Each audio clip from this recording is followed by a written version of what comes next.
You're listening to the Wrigleyville Nation podcast. Season ticket holders and lifelong fans with neighborhood ties discuss Cubs news and neighborhood happenings. Here's your hosts, Jeremy and Pat.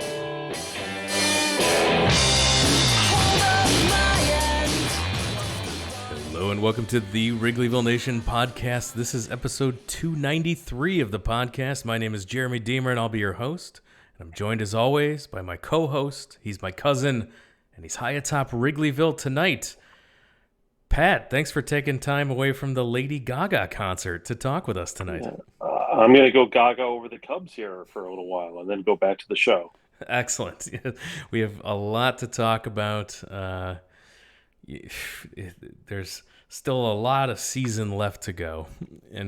And so amazingly, I was just looking at this is episode 293. It looks like our 300th episode might be the final episode of this season. So might time if only it this out. were bowling. It might time out just that way that we can finish the season on episode 300. So we'll keep an eye on that. But with us this week, special guest to help us talk about the week that was. We'll talk about all the Cubs news and happenings. Longtime friend of the show. Welcome back, Matt Trueblood, to talk Cubs with us tonight. How's it going, Matt? It's going great, guys. Yeah, there's plenty of season left. There's plenty of season left in August alone. There are no more days off for the Cubs. They got a doubleheader. There's going to be a lot of baseball. It's just a matter of whether that's a promise. Isolated makeup game against the Orioles next week. That feels like almost like just like a cruel joke. Well, I penciled that one in as that'll never be played. That'll be canceled. And then Thursday, Baltimore's still hanging around the wild card. They have to play that game. Yeah. When they initially played in Baltimore, you were like, "Good God, why would we inflict any more Cubs Orioles baseball on the world in 2022?" And then, one of those teams came to life, and the other one needs to rack up some losses to get where they want to be in the reverse standings. Oh no, the Cubs are firmly entrenched in a campaign to play 500 baseball for the last 3 months of the season. Trust me. That's right. The Cubs just good enough. Yeah, they won 2 out of 3 against Miami, then 2 out of 3 against the Nationals, 2 out of 3 against Cincinnati, and but that was after getting swept by the Cardinals. Right? That's right. So then right back to 500, right? So they're not competing very well for the race to the bottom, which was one of the fears when you came out of the trade deadline, still having Wilson Contreras, all your players, Ian Happ on your team, and we'll talk about Smiley as one of those guys as well here when we talk about the Field of Dreams game. I want to start there. The Cubs played the Cincinnati Reds in the annual Field of Dreams game. I want to get your thoughts, Matt, on the concept of the Field of Dreams game. Is this something that you enjoy as a baseball fan? I like it. I like it probably a little more than I expected to, with the caveat that I liked it less as it went along because of how very, very often Fox and Joe Davis and John Smoltz felt it was necessary to remind me to like it. They really wanted to make sure that you knew that this isn't like other baseball games. But, I'm watching the Cubs and Reds sort of slog through and miss hittable pitches and, do the things the Cubs and Reds always do. And I was going, it seems a lot like other baseball games. I like most things that MLB can do to add novelty without destroying the integrity of their product. And I think that this particular thing works well, except when you overplay your hand and you go too saccharine, too aggressive. You maybe create a hologram for the occasion. There's a line there. I think they went charge him right by, but in principle and concept, I like it, and I hope they keep being creative. But I feel like maybe just ease off reminding us to have a good time so often. Yeah, the Tupacization of Harry Carey was a little bit much, I thought. But Jeremy, go ahead. I did you guys notice this? The version of the song that they had Harry singing was clearly, I don't know, maybe not post-stroke, but pretty late Harry. And the visual representation was like hale and hearty 60-year-old Harry. Is that a detail that only us Cubs fans noticed, or was it incongruous for anyone else? I mean, that question's irrelevant because just objectively, that thing was incongruous to everything. The clapping and it might as well have been a wax sculpture, but I especially didn't like that they couldn't match up the look to the sound. No. Well, I actually thought that it was par for the course for the Field of Dreams concept in that, and I say this, and Jeremy, you can attest to this. I love corn, so don't get me wrong. Sure. I'm a big corn person. This has nothing to do with corn. Yeah. I found the movie itself to be a bit model and overwrought when I watched it. I haven't watched it recently, but I feel like I should do it again. But you may recall, as I did watching the movie originally, with the sort of one of the main characters, the shoeless Joe Jackson, is portrayed as a right-handed hitter from New York, from the Bronx, basically. I think it was played by Ray Liotta. Ray Liotta, as opposed to like some South Carolina guy who's a left-handed hitter, obviously. I mean, the lefty-righty thing is the biggest thing. So for Harry's words to not match his image is the least of the problems when it comes to the Field of Dreams. They have a lot of sort of incongruencies in how they present baseball. But I wish I could have been in the meetings that happened before the game where they showed the Harry Carey hologram and said, "Do we go with this?" And the room says, "Yeah, no, this is great." Like, I would have loved, because it wasn't just one meeting. It had to have been multiple meetings. This was a big production deal, and it passed through. I was thinking to myself, how could it have gotten through there? And then I remembered this is the same network that digitally added fans during the COVID year into the bleachers. And then it made sense. And I'm like, okay, now that passed through, the same committee said, yeah, this is great. Ship it. Looks good. This is fine. Did Fox, who broadcast, because I was actually at the game, so I don't remember this, but who broadcast Game 7 of the World Series in 2016? That was Fox, yeah. It was Fox, right? Yep. God, thank God I was not listening to that. I can only imagine what that was like. Talk about reminders. This is.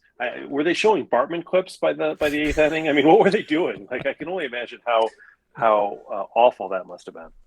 Well, and with Cleveland having a drought of its own, Joe Buck definitely reminded us frequently of the extra stakes. But in Game 7 of the World Series, I can brush that aside. I know the stakes are there, but I know that he's speaking to this big, wide audience, and the stakes are very real and important to set. Not sure it was as important to hammer us over the head with, hey, they don't usually play these games out in a cornfield. Yeah, in case you were wondering. You could let the picture tell the story sometimes on that one. Attendance looks like it's low, but that's only because we're playing at a makeshift stadium that seats 6,000. This isn't a Major League Baseball park, folks. In fact, Major League rules require you have at least seating for 30,000. So, yeah, I can imagine that must have been fun. The ticket prices for this game were high, insanity for a Cubs-Reds game. I get. Isn't that though more of just how things are these days? Like any type of quote event type sporting event, like where it's an event in and of itself, prices become astronomically high, even if the the game itself lacks any real relevance or any real, I mean, it's one thing to be in Game 7 of the World Series. That does merit, expensive tickets. But a game like this where there's nothing at stake whatsoever for either team, it's just the fact that it is an event, right? And it had limited seating, so they had the demand, I guess, limited supply and high demand. But how many times people just in general are like that? How many People times pay can a you lot put of money. Chicago teams in there, right? Because it is a close proximity. It's like a few I guess hours. every year is the answer. So right? far, they've tried it, but it's it's something I like. I liked the presentation. I don't have like a deep affinity for the movie Field of Dreams, so it's more of just a baseball in a cool setting for me than Field of Dreams itself. But it's it does have the vibe of like the early winter classics when the NHL would play outdoors, and it was a different aesthetic and I mentioned that. That's what I said to my wife. It reminded me of the Winter Classic a little bit in the oddity of it. But I think part of it too is I'm just somewhat dissatisfied with the state of the team right now. I remember when the Cubs played at the Little League World Series game, and I kind of got into that one. I enjoyed it. I thought it was fun. And this, I was just more like, eh. And maybe it's because the Cubs aren't competitive now, and maybe it's because all the players I enjoyed watching are gone, and not enough new ones have taken over. I don't know. I mean, did you enjoy that game more or less than this one? As comparing this one to the Little League Classic game? Yeah, that's a good. I think probably I enjoyed that one more. Again, just because it was still a season where there were stakes to the game. Yeah, itself. And Rizzo hitting home runs and stuff. I mean, it was just it just felt more. I don't know. It felt more fun to me. I was surprised at the lack of home runs in that ballpark. You mean zero in that field? Yeah, Yeah. I don't know if you guys caught. There was the pregame desk had David Ortiz and Alex Rodriguez. I don't remember who the host was, but he asked them both to predict how many home runs would be hit in the game. And A-Rod said 8. And David Ortiz was like, I think that's a bit much. I'm going to go with 4. And I was like, okay, well, everyone else had also been making a big deal of, last year with the Sox and the Yankees, they really juiced those balls and they were flying. But yeah, then you watch the game and I don't know, it could be that, as we know, the ball this year is just a little deader than last year's was in general. There also seems to be a different dynamic between the ball and humidity and temperature in the air, just because all parks are using humidors now. And I don't know if they built a special humidor to have out there in the middle of the cornfield or not, but one way or another, the balls were just not flying. There was some quality contact that it bounced before it got to the wall in the gap. I surmised that they were actually using corn stalks instead of rawhide on the ball. I don't know if that's been verified or not. Could explain a lot. It could. Joe Buck would have mentioned that on the broadcast. Yes. And how that is an unusual experiment. Did Joe Buck talk about Drew Smyly much on the broadcast and that whole fiasco? Well, they definitely talked about him and about the fact that he was pitching on his birthday, and it was a whole different. First pitcher to ever do that, I think. Or not on his birthday. It was his daughter's birthday, right? Okay. Yeah. But just that he was well out of his usual routine because he really loved it and was excited to get a chance to do it. And that maybe it was a surprise that he was even around on the team at all to do it. Although I'm not sure we should be that surprised about that particular one, especially after last year they didn't trade Zach Davies in basically the same situation. Davies wasn't pitching quite as well as Smyly had, but I have a vague sense that Davies was pitching very poorly, actually, I believe, if memory serves. Yeah, no, he certainly was, but he was still a theoretically serviceable back-end starter. I have a sense that I can't quantify as well as I would like to, but just that teams are less interested in that fifth starter at the deadline over the last few years. And that might just be a permanent condition. So it could be a lesson to the Cubs for this coming offseason and future ones. Maybe you don't spend the $5, $6, $7 million on that starter that you're considering it. One possible outcome here is we're going to flip him at the deadline. Take that off the table. Is he worth signing for the innings that he's going to eat and the runs he's going to prevent alone? Because that market seems to have dried up, not just for the Cubs, but around the league. I don't understand, though, why a team like the Twins or somebody like that, that might say, you know what, if you give us this pitcher, Drew Smyly, and you pay for the rest of his contract, which the Cubs could easily do, they could sneeze that money.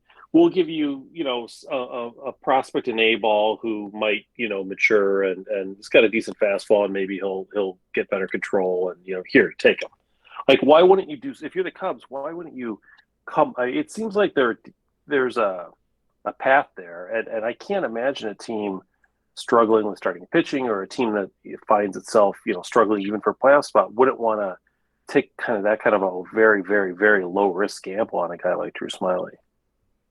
I think it's a question of, it's almost the game of chicken has gotten a little more high stakes since they got rid of the August waiver trade period, where teams in that kind of position, when they're chasing a relatively low impact addition, a helpful one, but low end of the impact scale, are going to gamble on, I'm not giving you that extra bit of prospect juice to get this guy. You either take my offer or you miss out on the chance to move the guy. And they know that you're then in the position where the Cubs are. I mean, I don't know if you guys saw the rumor over the weekend that the Cubs might just put him on outright release waivers and then he'd be scooped up elsewhere. Yeah. Whatever team gets him, then would get him for free. And so if you're in a position like the Twins are, maybe you think, I'm going to get this guy or someone like him in 2 weeks from some team who just wants to clear the rotation spot for other people.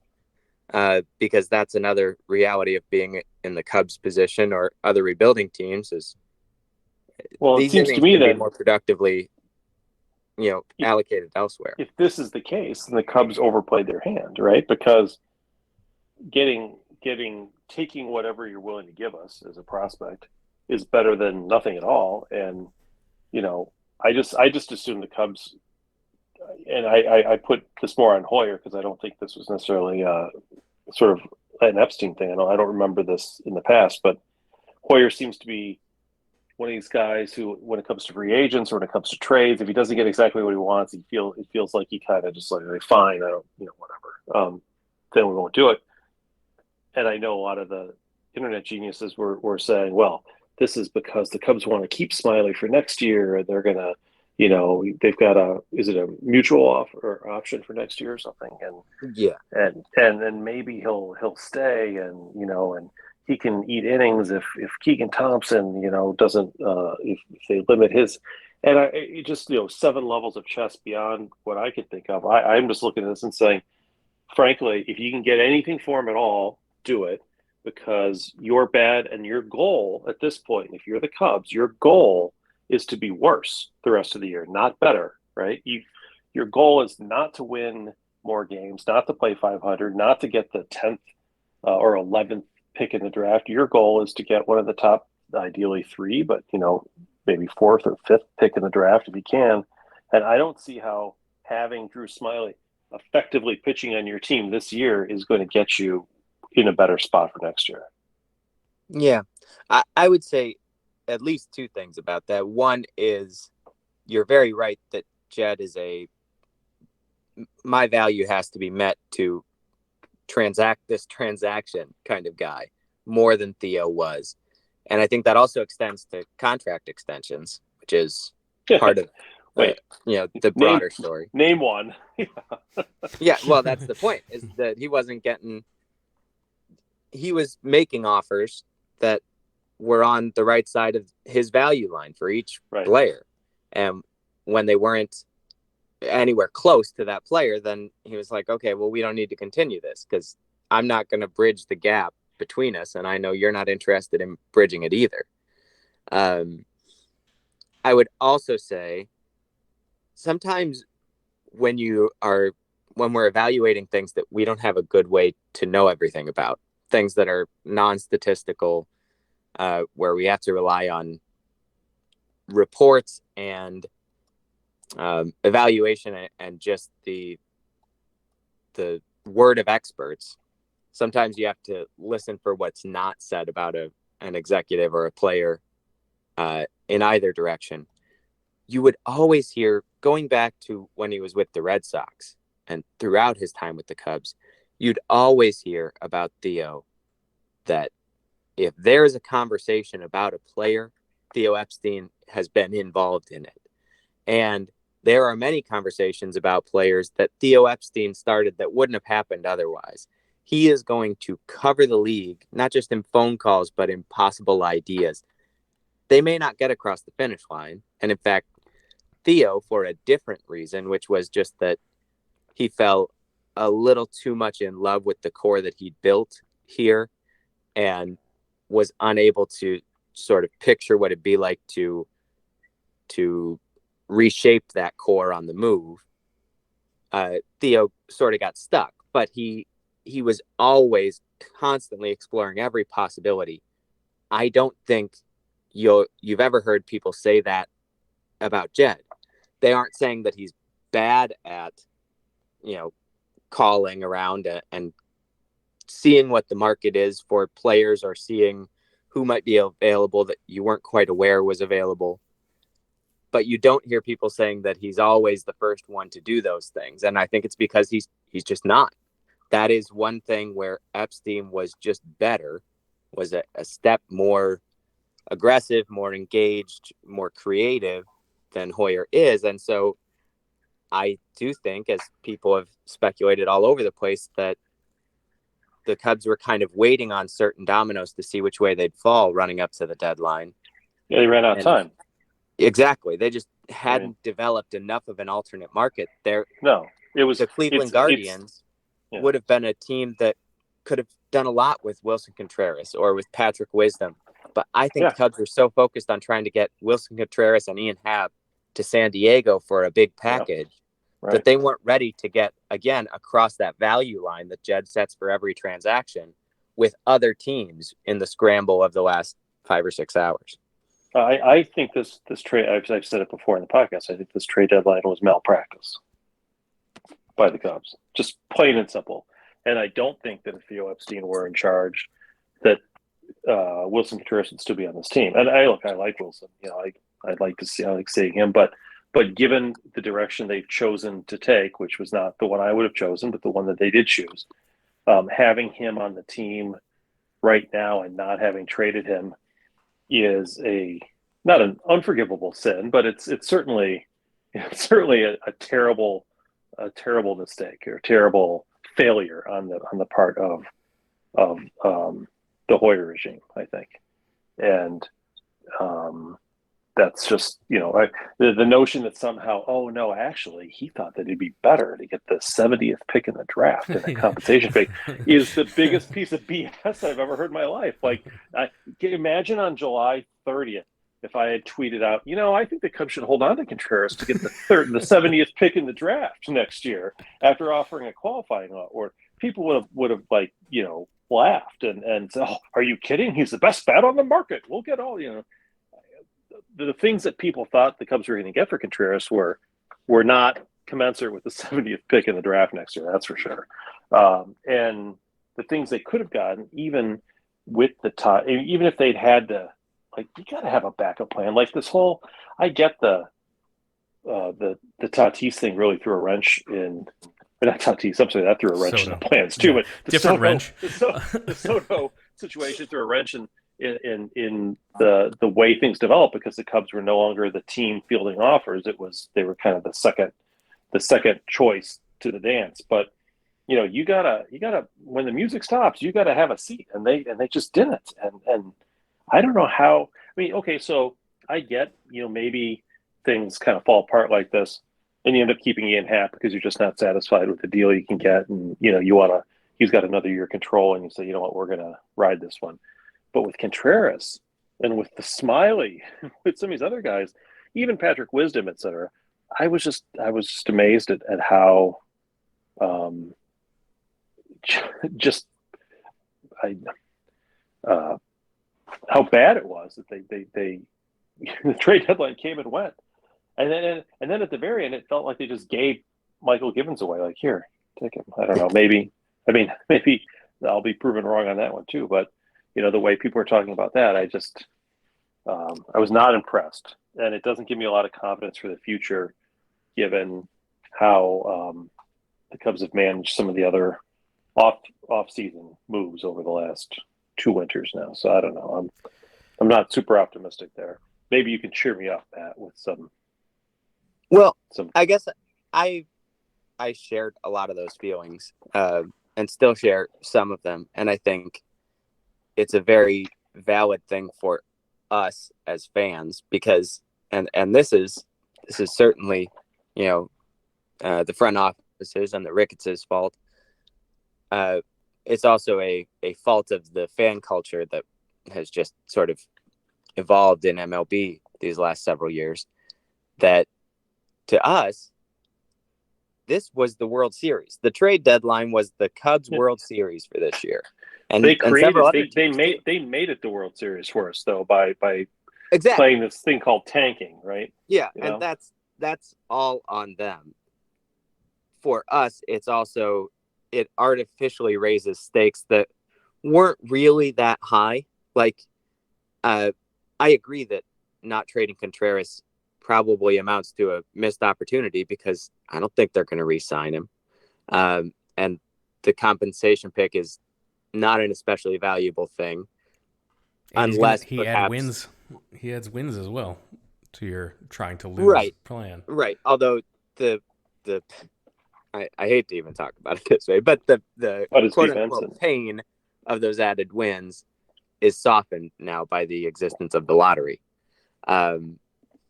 But I also think Hoyer was telling the truth, and the reports that we heard afterward were true, that the market for him, and for Happ, who's a non-rental, and for a lot of players below the superstar, Luis Castillo, Juan Soto kind of level, was just not as robust as perhaps we were dreaming on it being. And so the stakes of waiting that out and proving to teams that you're not just going to take whatever offer they feel like making are not actually as high as they feel to us. So the front office can make that choice and say, what did we actually miss out on adding? It's another depth type of prospect or two in a system that's already overflowing with depth. And the ability to add that impact prospect just kind of never materialized. Again, I think they could have done more to make it materialize. But I think it feels like a much bigger loss to us than it actually is, just because to us, this was the big moment of the season, because we were denied the opportunity for all the other big moments that a season is supposed to have. Yeah, I liked you mentioning they could have done something with the Guardians, because you also had the Carter Hawkins connection to Cleveland, a guy who knows what's in their system and what's available, what you could probably get. That would have been a good backup plan to San Diego. Yeah, well, and also, though, you look at, again, I go back to it being a game of chicken in a certain way. I wouldn't be surprised if the Cubs and Guardians had some kind of conversation that started with, can we put Patrick Wisdom or even Wilson Contreras in a Guardians uniform down the stretch to add to a team that's desperately hungry for right-handed power. Like, their lefty-righty splits as a team are huge, and the thing they don't do that a playoff team needs to do is hit the ball out of the ballpark. I can't imagine conversations didn't happen. I wonder if the Guardians were trying to make the center of a return, hey, you want our slightly damaged Franmil Reyes? And so then it's a game of chicken for the Cubs, who go, you can't hang on to Franmil Reyes all the way down the stretch playing the way he is when you're trying to win your division. And the Cubs are right about that. Now, that's not to suggest that it would have been Wilson Contreras for Franmil Reyes straight up or anything, but the Cubs did end up being able to get Franmil Reyes, just like the Twins might end up being able to get Drew Smyly. So again, that the loss of the August waiver trade period has really made the trade deadline weird for a lot of the kinds of guys who used to move during August. Yeah, that's a great point. You did mention Franmil Reyes. He was waived by the Guardians August 6th, claimed 2 days later by the Cubs. He's only 27 years old and worth taking a flyer on here for the Cubs. He comes in, hits a home run on Saturday. That put the Cubs ahead 2-1. They went on to win that game 7-2. Pat, this is a pretty low risk pickup for the Cubs to try a little lottery ticket action here. Yeah, I mean, Reyes just turned 27 less than a month ago. So if he were a Cubs prospect, he'd be like a AAA, AA right now, like working his way through the system. I say in half jest. So he's basically, younger than Ian Happ and Suzuki, right? And a little bit younger. Same age as a Jackson Frazier or a Hermosillo or McKinstry or these other guys. Yep. I mean, think about it. Like, he's barely older than Nico Horner. I mean, that's so when you put it in that context and you look at all the other players that we have sat here and others have sat around hoping on for the whole season. I mean, Narciso Crook or whatever is the same age as Reyes. So for being the age he is, with over 102 home runs now in his career, I mean, last year he had 30 homers. He had 37 another year. I mean, that the guy's got power. He may not field, and he strikes out a lot more than he walks. That's for sure. But he's got a lot of power. His OPS plus has been up until this year. I mean, in 2021, he probably would have been one of the Cubs' best hitters, right? At a 128 OPS plus. So he was struggling tremendously this year. And I just to put it in context with the Guardians, 280 plate appearances, he struck out 104 times and only walked 14 times. He had a 213 average and a 254 on base percentage, which is obviously quite low. A 350 slugging percentage, which for a guy who's a slugger, also not good. He was in the 500s as a slugger most years. So yeah, he was really, really struggling. And of course, now that he's with the Cubs, he's lighting it up in 4 games and 5 games now. I say take a chance. I mean, he's the kind of guy. It'd be nice if he was a left-handed hitter, but of course, Cubs have signed a pact where they're not allowed to acquire those. But in the meantime, if I have to have somebody at DH and I have a choice between Franmil Reyes or Jackson Frazier, I know who I'm taking. It's this guy, the guy who has been an above-average major league hitter for the last 4 seasons. His first 4 seasons in the league. I thought the Cubs also have a pact where they can't have anyone but a catcher DH. But no, it's Matt. What's your thoughts on the Reyes signing here? I love it. I think that's especially so between trading for McKinstry when they dealt Chris Martin and adding Reyes, they're trying to replicate something that they've had a lot of success at, right? I mean, Patrick Wisdom, Rafael Ortega. One thing that this group seems to be getting good at is bringing along hitters that the whole world knew were talented, but went through a long period of struggle and didn't end up blooming until very late. Now you've got a couple of 27-year-olds that the whole world knew were talented. One was blocked organizationally, and one just went through a developmental crisis at the wrong time for a team who was in contention and battling a 40-man roster. The one time the Guardians needed people to actually perform. I mean, most Augusts it would be fine. They would just play through it, but not this year.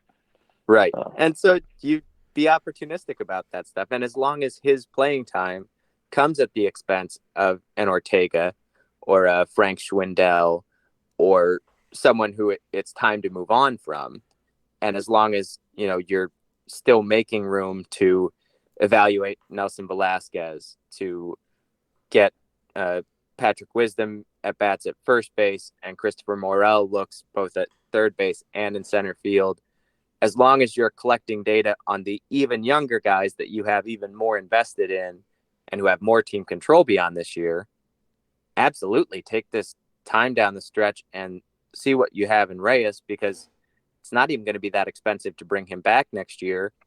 He should be the kind of guy that you like. He is, again, he's another dice roll very similar to Jackson Frazier, but probably better.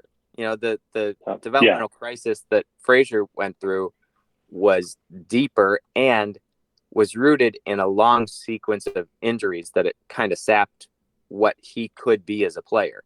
We don't have those injuries, stealing away the upside with Reyes. And in fact, we've seen the upside even since he arrived here. So roll those dice again. You're much more likely to get the good number this time around.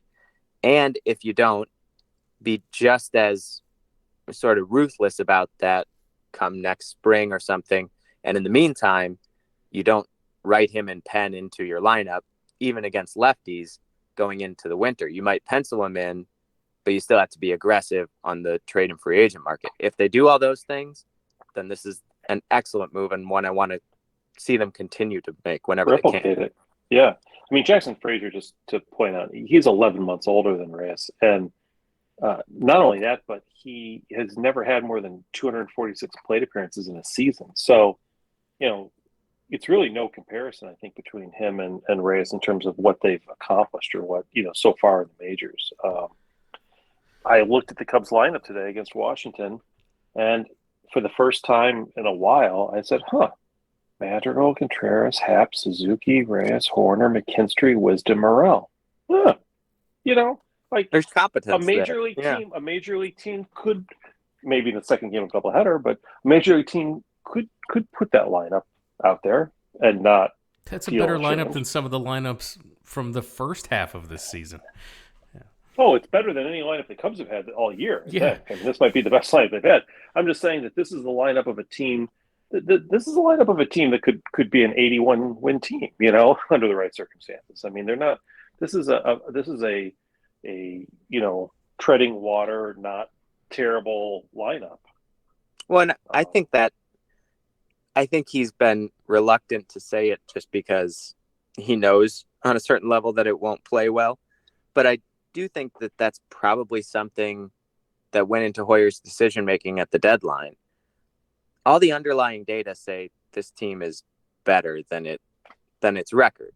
If you look at the sort of overall team numbers on Baseball Prospectus, it's very close to being an exactly average pitching staff, and there have been stretches where they've been better than that. Exactly average offense, and there have been stretches where they've been better than that.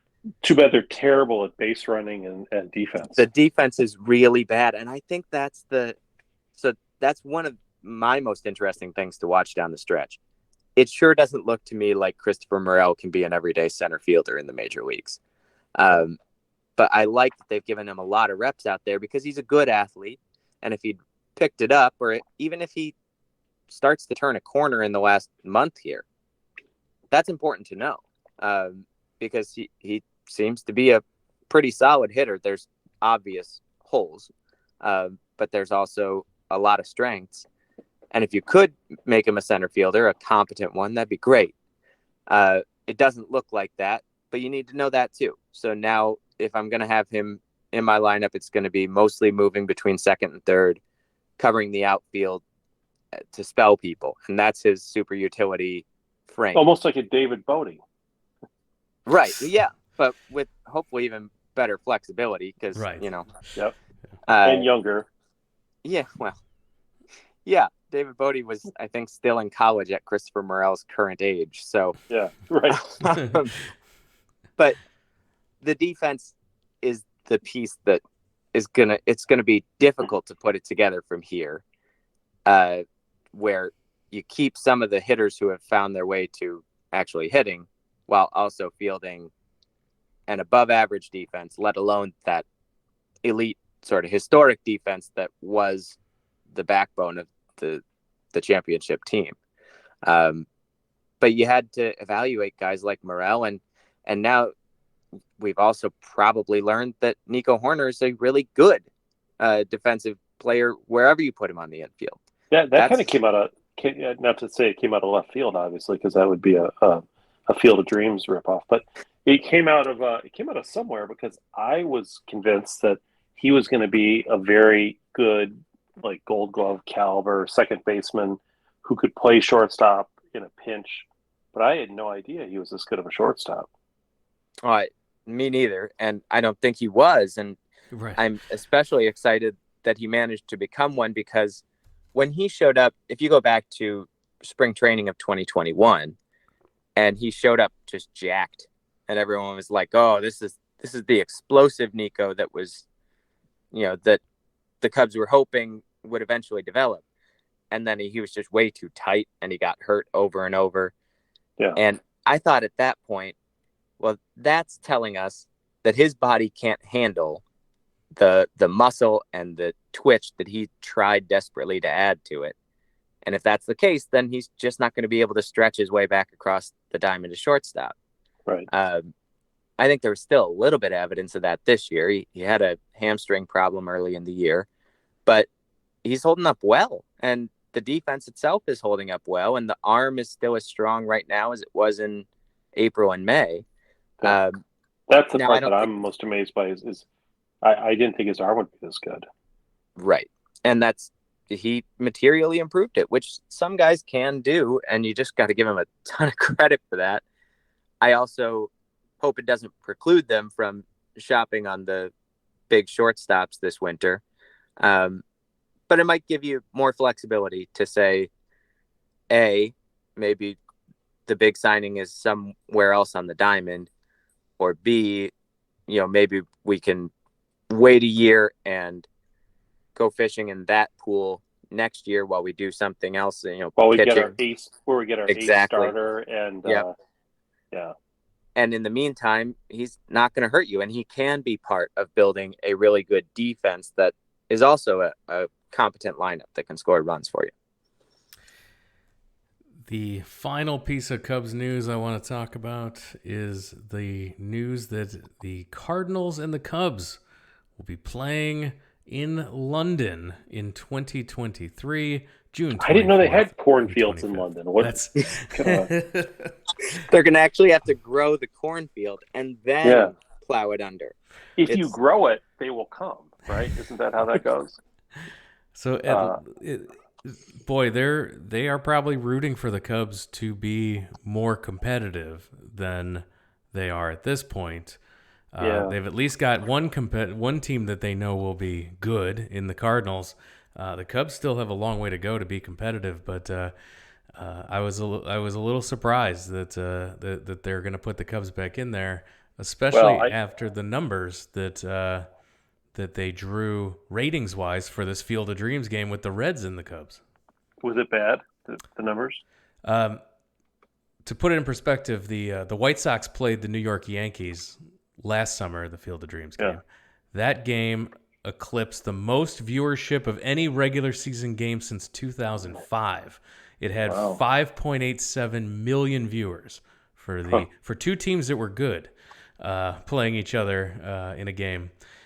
The Cubs-Reds version averaged a 3.1 million viewers, so down half from last year's Yankees-White Sox. Reds don't have any fans either, so it's exactly. Not, Yeah, I like that they bragged about the Yankees-White Sox one. It's like, here, we're going to for the first time in at least 17 years, probably more like 30, we're going to put a regular season game on over-the-air national television on a weeknight. Yep. Right. And it's going to be between New York and Chicago, and they're both competing. Imagine if that hadn't drawn the most in a game that's never been played before. Right? Exactly. Right.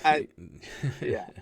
So it was a decline having the Cubs and Reds in there.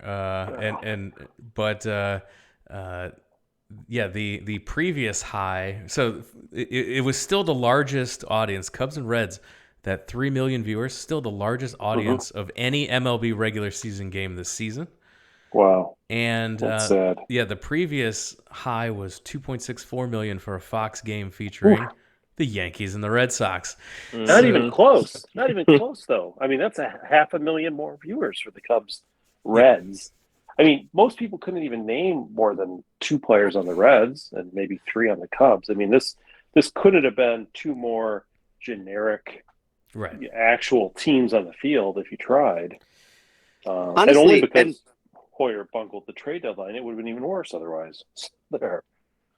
I don't want to say that the Field of Dreams part of it is not a significant draw. I think it is, especially for families and people who like corn. It's good. Well, yeah, those corn lovers. Boy, some people had to get excited. Did you guys see David Ross shuck corn in the pregame? Yeah. Whew, that man can shuck. Good stuff. But I really do think it should remind them that, like, you could have a weekly showcase game on over-the-air TV on a weeknight. You're out of season for all the networks' major shows anyway. I know we they could have call it some Monday Night Baseball. That's what we could do, right? Yeah, Monday Night Baseball, and we could have everyone watch it, like when I was a kid. I just don't think you're ever going to rack up the numbers by putting baseball on in the late afternoon Peacock? And early evening on Saturdays that you could by putting it on prime time without making anyone pay for it just once a week. Yeah, just Apple in TV, July and August. Peacock, Paramount, I mean. Yeah, that's AMC Plus, I should have stopped myself right when I heard myself say without making anyone pay for it. That's not MLB style. Pat, we had tickets to the 2020 version of this you're London welcome. game. I bought those tickets, and they didn't pay. They gave me my refund for like 9 months because I bought it in November of 19, and then you in March of 2020 was like, I don't think we should go because they canceled all the flights, and you can't leave the house, let alone the country. And then I was like, fine, whatever. And they canceled the game, and they canceled the World. So we and then I finally got my money back in like September. That was a nice little trick the Cubs pulled on me. But I was looking forward to it. I love London. Likewise. Lived there briefly. I know you travel there for work. If there's a lot I go there frequently, yeah. I would like to go there. I was going to bring the wife. I'd like to go there for a week if I could, or at least 5 days. I'm going to go all the way out over there. And there's a lot to do besides just going to the game, which explains why I would much rather pay extra to go to London than go to Dyersville, Iowa. Because I feel like that's kind of you can eat corn, go to the game, go back to your hotel, eat some more corn, but then after that, you're pretty much done. So. Oh, all right. Well, we are shockingly up against time already. Last question from me, Matt. You're up in Minnesota there. What's it like following a baseball team that's in a playoff race? Whew. Thank goodness we had this conversation now. I might not be able to answer that question in another week or so. It's been a fun season for the Twins, and it definitely throws into sharp relief the dreariness of a season like the Cubs, where they didn't even tease us for a month or two.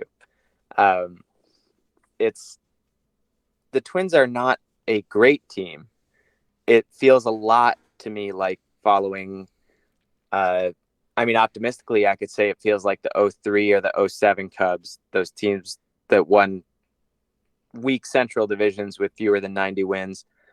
The less optimistic version is they kind of feel a little like the 0-1 Cubs, but I loved the 0-1 Cubs. Oh, I did. Yeah. God, that was a fun summer. And I think it's a good reminder that I understand, given the rule set that they're up against at this point, the last few collective bargaining agreements have not been friendly to big market teams any more than they've been friendly to players. The Cubs are in a tricky spot where every other team in their division gets a draft pick every year that they don't get. Even the Cardinals, right? I mean, right, which is a little bit much. We can't even get started on that, or I'm gonna lose it. But the competitive balance tax is punitive. It's intentionally punitive. It's effectively punitive in a way that it didn't. It's so punitive. The Cubs are staying $100 million away from it just to make sure. And that's right. That is elective, of course. Owners can choose, and the Ricketts could certainly afford to overlook that. But realistically, biblical losses. Come on. Exactly. So I get why the Cubs are operating the way they are, and they're doing a Windows thing.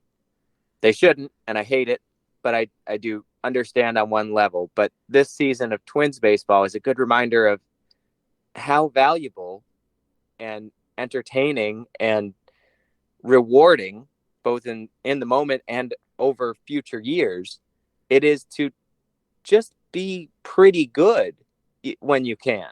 This is not, things have not gone very well for the Twins this year on one level. Their pitching coach left for a college in the middle of the season. They've lost to Royce Lewis and Alex Kirilloff are at least as promising as young players as like Nico Horner or Christopher Morel. They've lost both of them to season-ending injuries for the second year in a row. This team has gone through all this adversity, and they're still right in the thick of the playoff hunt just because they keep trying to. I hope that the Cubs are headed back toward doing that. Again, I've said before that my biggest frustration with the Epstein regime is that the transformation from this team that would roll through and be competitive in 98 and 01 and 03 and 07 and 08, but never great and in between the times when they were pretty good, awfully bad, they never matured into that team that could be good and competitive every season and could make every summer rewarding and exciting for us. That's what I want to see. And I guess I can feel fortunate that I live in Minnesota and have two chances because the Twins are maturing into that team more. But I hope that that's the corner the Cubs turn pretty soon. I'm starting to see evidence of it, but it's taken too long. My favorite Twins team of all time was that 87 team that beat the Cardinals with the call at first base by Don Keckinger or whatever. But that Twins team was not a powerhouse. They were like an mid-80s win team too. So, I mean, they were 84 and 78, and they were outscored in the regular season. And they won the World Series. Right. Sometimes so just roll the dice on stuff. Isn't that what Theo told us at the beginning? It's just a lottery ticket. You got to get in the playoffs and then see what happens. Remember that? And he wanted to do it every year. And then that just never... I mean, I know that the Cubs were good for six years in a row, basically. But this team in this market with this set of opponents should be, if the not Dodgers. Actually good every year, they should go into every year expecting to be good. Yeah, so, they should either be projected to be first or second in the division every single year. We want to see the Dodgers model implemented here, not the Pirates model. The Dodgers model is a perfect example. I was looking at that the other day, and it's like we have to give so much credit to the Dodgers for everything they've gotten so good at in scouting and player development, and the Cubs are finally catching up on those scores, I think. But also, the Dodgers' top three in the lineup every night is Mookie Betts, Trey Turner, Freddie Freeman. Big trade, signed a massive extension. Big trade, could hit free agency this year, but they'll weather it, and they might re-sign him anyway. And then a guy that they just straight up signed for a whole bunch of money. Well, the 2018 Cubs could have gone on a run like the Dodgers had they gotten, Bryce Harper, and then you name it, like a couple guys in a row, just like you described, and they chose not to. Yep. So, but they also, that team also had didn't develop multiple levels players of either. failure because they also weren't scouting and developing the Right. way the Dodgers are at that point, even a few years ago. Hopefully they've caught up on that score, and hopefully they're going to continue to invest in that. But now it they blows also my have to mind, by invest. the way. Walter Buehler's out for the year with an injury, and the Dodgers are still like 45 games over 500. Right? It's like you lose your ace and you don't even notice. I mean, can you imagine if the Cubs had lost like Arrieta in his prime, or Lester in his prime, or even Hendricks? We'd have been like, well, there goes the season, right? But these guys they don't even notice. Well, that effectively happened. They went and signed Yu Darvish in 2018. Yeah. He flagged and then was down for the year with the elbow thing, and they didn't recover because they just weren't as good at everything as the Dodgers are. Right. I think the harder thing to be good at is the scouting and development stuff, constantly having a pipeline, constantly having people flowing through, creating a ton of minor league depth. Yeah. If they're as good at that as they now seem to be, it only makes it even more important that they go be aggressive about adding great players to go along with that. By the way, when it's all said and done and we write the history of the Epstein regime in Chicago, it feels like we acknowledge now, finally, that the farm system never developed, not just pitching, but really in general. Basically everybody after Happ and nobody below a first-round pick, more or less. At what point do we start to look back and figure out, well, because right now it seems like there's no one's really taking that blame for that, or there's no like person you point to and you're like, Steinbrenner, or this guy or that, like it's just kind of this amorphous, well, it was an organizational failure, but people were in charge of that, right? I mean, is McLeod, Jason McLeod, is he? I mean, who bears the responsibility of this completely failed farm system? Yeah, I mean, I think it takes so many people being good at their jobs to be good at that thing that it's hard to blame any one person when you're not good at that thing. But I do think Jason McLeod, maybe unfairly, is the one who has gotten assigned that blame. He gets to own it because he happened to be in the job where he's in charge of it. Exactly. So that's as far as I can take it. I don't have enough insight into who might have been steering them away. But how could a team that was supposed to be so cutting edge and so into sabermetrics and into things like that, how could they totally, miss the boat on all the sort of the modern pitching techniques that basically 20 other teams were utilizing for several years, while the Cubs just sat there sticking to their old methodologies? Yeah, well, that I think is a very interesting question with a pretty long answer, but a lot of it comes down to timing. The Cubs have never had good timing, often for reasons beyond their control. Like, they brought in Theo right when his biggest shtick was, I collect draft picks, right? And I just and then they took that away literally before he could even get in the door. And international free agent signings. Remember, they got 1 year of that. They got Gleyber Torres and they got Jimenez, right? And then after that, Soler would have been an impossible signing even a year later. But then when it came to trading prospects to get players you need down the stretch, the Cubs were giving up like top 10 prospects overall for guys like Chet, for a closer, for 2 months of a closer or whatever. And now you give somebody like a low A player, because nobody's going to give you anything. It's amazing. And they were also trapped by their own success and the timing of it. So in 2015, they unexpectedly get good really quickly. That was right at sort of a pivot point in the terms of the league's development. Now, the Cubs managed to be on the front of the wave when it came to the fly ball revolution for hitters, and that made their offense great for a while. They also had a great defense, largely because of personnel, but because of that, they never got into the habit of shifting as aggressively as other teams, and that caught up to them and cost them quite a few runs in the later part of the competitive window. When it came to what kind of pitch shapes you develop in pitchers, 4-seam versus 2-seam, slider versus curveball, and all of that.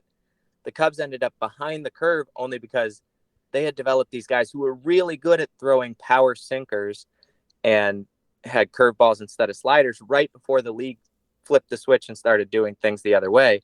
And they had too much invested in those guys, and those guys were too good to just cast aside. But so then it comes down to, it's still a failure that someone in the minor leagues wasn't able to effectively communicate, all that good stuff guys are doing up at the big league level? We're going to do something different because the future of baseball doesn't look like the present of baseball. But that's a very hard thing to do in the middle of a 2 or 3 year period where you're the best team in baseball. And for all the talk this year about how, the Cubs, drafted 20 pitchers in the draft this year. Look at that. I'm like, yeah, but they've been doing that for years. Like, how many times did they draft a hitter in the first round and then 20 straight pitchers afterwards? And they got the college pitchers, and they're like, oh no, we're going to go for the certainty, not the risk reward of these high schoolers. And those guys, like, almost none of them made it to the majors, at least with the Cubs. The only ones that ever made it to the majors were the high school guys, ironically, mostly with other teams, Yeah. I think the demographic look at the draft is often a good macro way to kind of conceptualize it, but it's unhelpful in this case because the kinds of pitchers they were drafting then are not the kinds of pitchers they're drafting now. They're being much more aggressive about stuff, about specific pitches and things they think they can unlock. The kinds of things that, again, the Astros and Dodgers got way ahead of the league by starting to do these things 5 years ago. And I don't think that doesn't mean the Cubs are 5 years behind them at this point. I think they've been doing it for a couple of years now, right? I mean, right. And I think they can continue to compete with them. It's just that, it's still going to look the same on a superficial level, but I'm modestly hopeful that they are actually doing something different at this point. Time flies when you're having fun talking baseball with friends. Matt Trueblood, thanks for coming on, talking Cubs with us. Can you remind our listeners how they could follow you on Twitter? Yeah, I'm at MA Trueblood, and that is the only place I am, really. So, yeah, come find me and talk ball. And definitely if you can follow us as well at Wrigleyville Nat. Same for Instagram, facebook.com/Wrigleyville Nation. We've got a TeePublic shop. We're selling merch. Get your stuff now. End of summer sales happening now. Go get yourself some Wrigleyville Nation gear.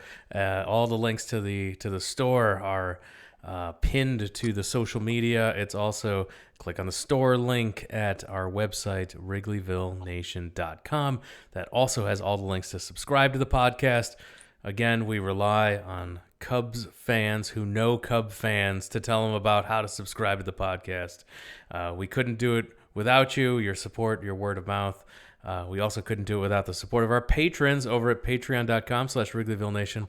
They've kept us ad-free for 4 straight seasons. So thank you to everyone who supports the show over at patreon.com/Wrigleyville Nation. And with that, we're calling it a podcast. Pat, thanks for joining us. Thank you, Jeremy. I want to thank everyone for listening. We'll talk to you again next time.